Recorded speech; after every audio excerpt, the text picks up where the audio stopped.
In today's digitalized era, technological advancements have undeniably made great contributions to various aspects of our lives. Among these innovations is artificial intelligence, a technology that enables computer systems to perform complex tasks that normally need human reasonings and decision-making. Nak, nasan ba yung tatay mo? Napakatagal na ng oras na, oh. Nak, tingnan mo to anak ni Mercy, oh. Aba, may boyfriend na, oh. Magkayakap pa. In fairness, pogi, pwede na, mukhang Koreano. Mabubuntis na. Nay, Koreano naman po kasi talaga yan. K-pop idol. AAA lang yan eh. Ito talaga si nanay, lahat na lang ginagawang issue. AI? Oh, eto, tignan mo to. Oh, AI rin ba to? Mukhang totoong-totoo. Ma-download nga. Sikat nagsabi, oh. Nay, halata naman pong AI deepfake lang yan eh. Tignan mo, yung movements niya, ang weird. At saka hindi ka ba nagtataka kung bakit iisa lang itsura niya? Parang picture lang na inedit, oh. Hindi talaga siyang tunay yan, Nay. Sinasabi ko sa iyo. Mukhang totoo nga, oh. Ano ba yung mga AI na yan? Nalilito na ako kung ano ba'y totoo? Hindi eh. Hala, oh. Ang galing naman ito mga pusa at aso na to, oh. Sumasayaw. Day ka pa. Nay, AI deepfake nga ni. Pero, ano nga ba ang AI deepfake? Deepfake technology is one of the developments under artificial intelligence, which was first developed for entertainment purposes. It originated from the early advancements in computer graphics and machine learning during the 2000s. Deepfakes are AI-generated videos or images that are manipulated to make it appear as if a person is saying something or acting in a way they never did. Sa panahon ngayon, napakadali at napakabilis nitong kumalat online. And with the decreasing rate of views, it encounters challenges in the media field. Marami ang nahihirapan kung kukunin kung totoo nga ba ito o hindi.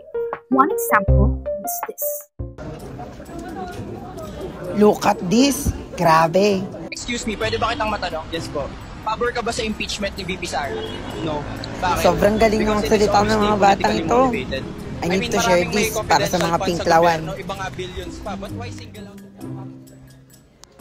Mabuti pa mga bata, nakakaintindi sa mga nangyayari ngayon. Makinig kayo mga yelo at komunista. Tingnan natin ang sasabihin ng mga pinklawans ngayon. Grabe, no? Even senators hindi na nakatakas sa epidemya na dala ng AI. For someone like Senator Bato, it is quite embarrassing to see how even government officials are easily fooled by AI content. The emergence of AI technology carries significant implications even for the field of broadcasting. It can enhance storytelling, create immersive visual experiences, and support educational or creative productions. The world's first AI news anchor was introduced in November 2018 by China's Xinhua News Agency in collaboration with Sogu Inc., making a milestone in digital journalism by combining machine learning, speech synthesis, and facial modeling to simulate a human broadcaster capable of delivering news continuously. Dito sa atin, nagkaroon na rin ng ganito noong September 2023. Nag-launch ang GMA ng AI sportscaster si Maya at Marco during NCAA Season 99. Ngunit, subalit, tatakwat, mani ito ng iba't ibang reaksyon galing sa mga netizens. Ano nga, hindi kasi ganito. Ganito kasi yan. Ang galing nga eh, nakakasabay tayo sa bagong technology. Hindi kasi nito papalitan ng pagbabalita ng isang journalist. Ayan o, pagkatao, may emotional delivery, kita sa mata at pagpagpikis ng bawat salita. Kailangan natin tanggapin ng bago. Dito makikita talaga na nagpa-progress ang isang bansa. Hindi dapat lagi tayo nandun sa nakasanayan natin.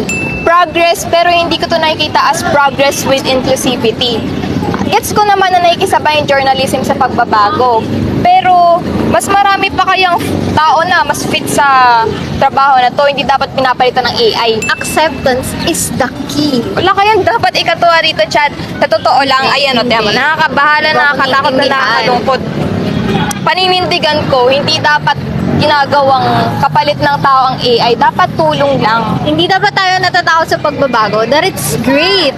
Move on. Embrace the future. As communication students, hindi ba nakakabahala to? Tignan mo, Wu, nakakalungkot kaya na isa ito sa madilim na bahagi ng innovation at technology. Mahirap man tanggapin, pero syempre kailangan natin, that's the reality. The use of artificial intelligence can have positive or negative effects. For broadcasting students, this underscores the importance of developing critical awareness, technical competence, and moral responsibility to ensure that media remains a credible and trustworthy source of information.